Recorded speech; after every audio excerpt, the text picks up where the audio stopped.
వెళ్తారమ్మా ఎవరు? ఓ అడ్డదిగలా అమ్మా. యేసు ప్రభు వారి సువార్త చదువుకో అమ్మా, చదవండి. చదువు రావాలి. ఆ ప్రభువుని మీ నోటితో ప్రజలను దేవుడు దీవించి ఆశీర్వదించును గాక. ఆమేన్. ఆనందరావు గారు కొన్ని మాటలు మాట్లాడతారు.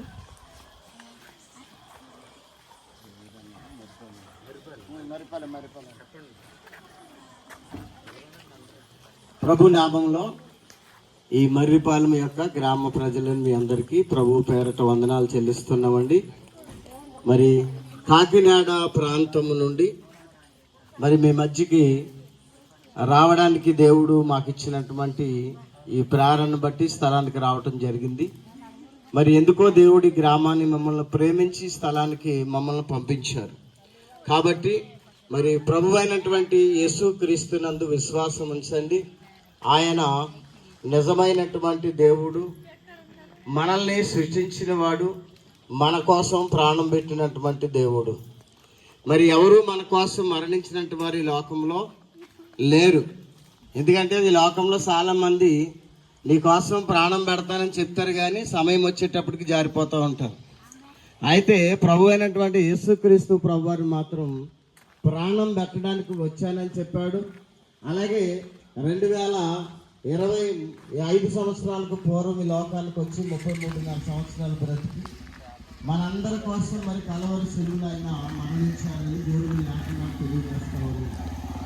కాబట్టి ఆ మరణించి ఎవరైతే మరి లేచారో ఆయన దేవుడని లేఖనాలు చదివిస్తా ఉన్నాం. మన లేచినటువంటి ప్రభువుని మేము ప్రార్థిస్తా ఉన్నాం.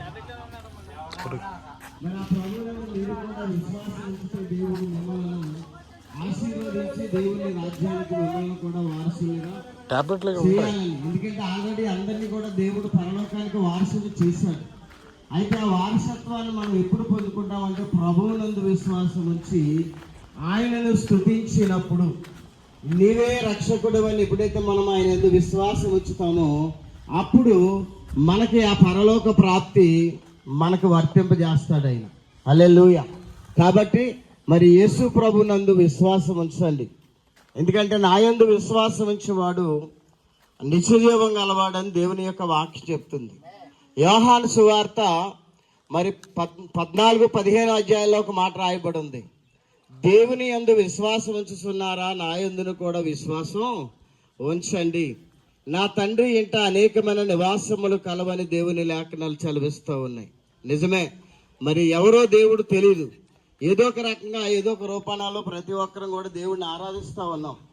అయితే మరి తెలియబడినటువంటి మరి దేవుణ్ణి మనం ఆరాధిస్తూ ఉన్నాం. తెలుసుకొని ఆరాధిస్తే ఇంకా దేవుడు మనలను ఆశీర్వదిస్తాడు.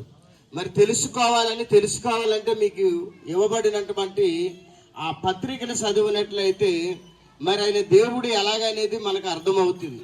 లేదా ఒకవేళ ఆ కొత్త నిబంధన గ్రంథాన్ని మీరు చదివినట్లయితే ఆయన ప్రభు అని మీకు అర్థమవుతుంది. ఎందుకంటే నోటు మాట చేత కాదు, కానీ దేవుని లేఖనాన్ని బట్టి మనం చక్కగా తెలుసుకోగలం. కాబట్టి మరి ప్రతి ఒక్కరు కూడా ప్రభు అయినటువంటి యేసు ప్రభుని స్తుతించండి, మీ యొక్క రక్షకునిగా అంగీకరించండి. ఎందుకంటే ఆయన ఈ లోకానికి సృష్టికర్త. ఈ భూమిని, ఆకాశమును, ఈ చెట్లను, కొండలను, జలధారలను కలగజేసిన వాడు. ఈరోజు జలం ఎక్కడుంటే అక్కడ మనం జీవించడానికి అవకాశం ఉంటుంది.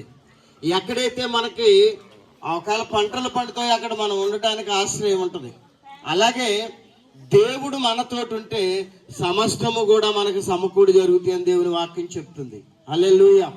మరి సమస్తము చేయవాడు ఆయన గనక మరి ఎంతో మందిని ఒకవేళ మన హృదయంలో విశ్వసిస్తున్నాం. కాబట్టి ఒకవేళ యేసు ప్రభువాన్ని కూడా మీరు రక్షకునిగా అంగీకరించినట్లయితే మరి నిజమైన దేవుణ్ణి మీరు ఎరిగిన వారై ఉంటారని ఈ సమయంలో మీకు తెలియజేస్తా ఉన్నాం. మరి ఎంతో దూరం నుండి మరి ప్రయాసపడి స్థలానికి రావడానికి కారణం ఒకవేళ మాకేదో వస్తుందని కాదు, కానీ దేవుని కృప, మాకు దేవుడు కృపనిచ్చాడు, మమ్మల్ని దేవుడు బ్రతికించాడు, అలాగే ఆశీర్వదించాడు, చక్కగా నడిపిస్తా ఉన్నాడు మా కుటుంబాన్ని. అలాగే మీ కుటుంబాలను కూడా దేవుడు నడిపించాలని, మీరు కూడా బాగుగా ఆశీర్వదించబడాలని ఆశతో ఈ స్థలానికి మేము రావడం జరిగింది. కాబట్టి మరి హృదయం నందు విశ్వాసం ఉంచండి, దేవుడు మిమ్మలను దీవిస్తాడు. హల్లెలూయా. మరి కొద్ది మాటలో దేవుడు దీవించును గాక. చిన్న ప్రార్థన చేసుకొని మరి ఇక్కడి నుంచి మేము వెళ్తాము. మీరు ఆ ప్రార్థన ఒకవేళ మీకు ఇష్టమైతే మీ హృదయంలో మీ ఆలోచనలో ఒకవేళ మీరు కూడా ఒకవేళ ఇష్టపడినట్లయితే కళ్ళు మూసుకోండి. చిన్న ప్రార్థన చేస్తాం. పరిశుద్ధుడా, ప్రేమగల మా తండ్రి, నీకు వందనాలు స్తోత్రాలు చెల్లిస్తూ ఉన్నాం తండ్రి. ఇదిగో నాయన ఈ మర్రిపాలెం గ్రామాన్ని మీరు ప్రేమిస్తూ ఉన్నారని తండ్రి, ఇదిగో ప్రభా మరి ఇక్కడికి మీరు నడిపించిన విధానాన్ని బట్టి నాయన మేము సంతోషిస్తూ ఉన్నాం. అలాగే తండ్రి ఇదిగో గ్రామ ప్రజలు తండ్రి, ఇదిగో ప్రభా చిన్న బిడ్డలతో నాయన యొక్క వృద్ధప్రాయ జీవితంలో తండ్రి, ఇదిగో ఇక్కడ మారుమూల ప్రాంతంలో జీవిస్తున్న బిడ్డలందరినీ మీరు జ్ఞాపకం చేసుకోండి. ఎవరికి ఏ యొక్క కష్టాలు ఉన్నాయి, పరిస్థితులు ఉన్నా, ఎలాంటి స్థితిలో ఉండినా తండ్రి ఇప్పుడే వారిని ఆయన మీరు జ్ఞాపకం చేసుకోండి.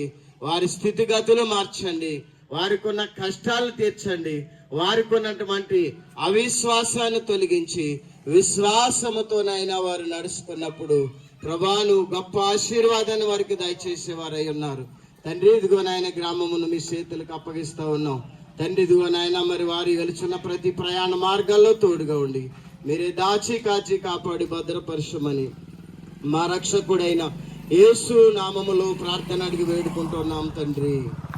ఆమేన్.